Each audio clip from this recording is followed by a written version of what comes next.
Hi guys, I'm Jada Dozier, and today I will be sharing a devotional with you about consistency.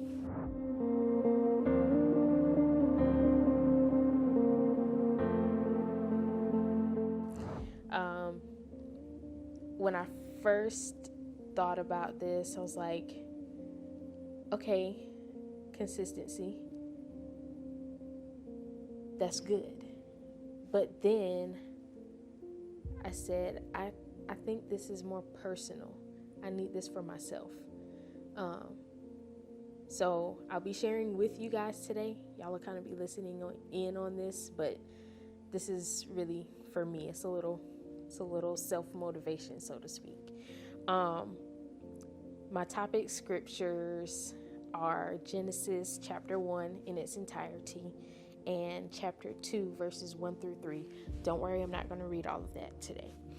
And then I also have Romans 5 and 19. Now that one I probably will read. But as far as Genesis chapter 1 and chapter 2 verses 1 through 3, that is talking about the creation of the world. When God created the world, he did it for 7 days. Well, really 6 days. And then on the 7th day, he rested.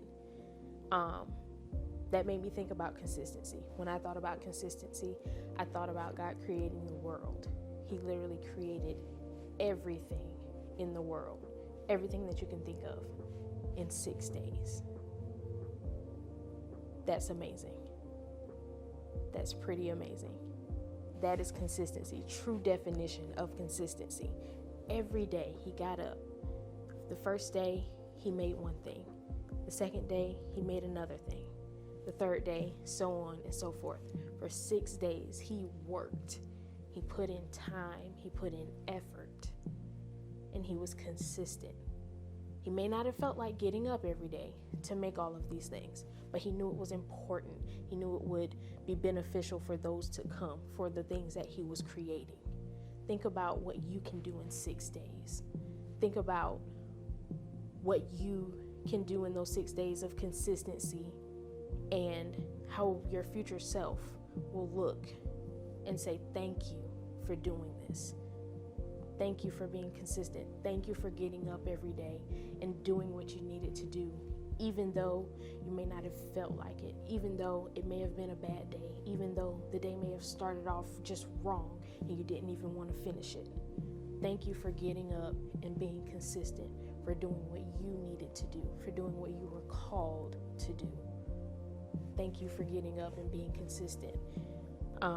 In Romans 5 and 19, for as by one man's disobedience, many were made sinners, so by the obedience of one shall many be made righteous.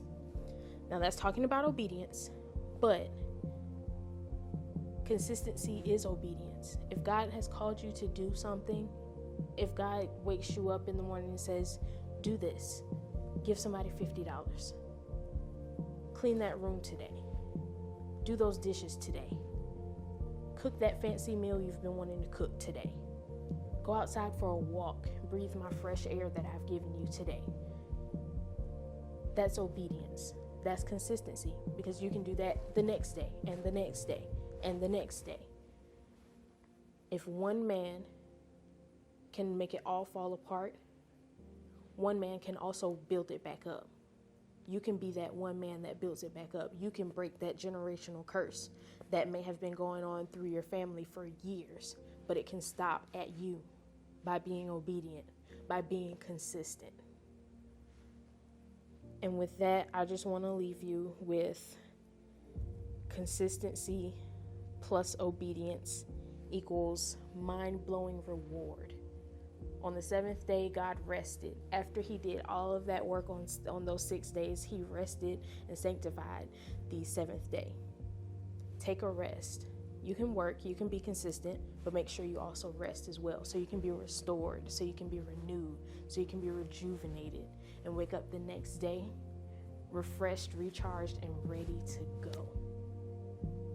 God is going to blow your mind if you stay consistent, if you stay in his word, if you trust in him, you talk to him through prayer, talk to him through your everyday life, even while you're washing the dishes, cooking that fancy meal, cleaning up that room, taking that outside stroll with the family or by yourself.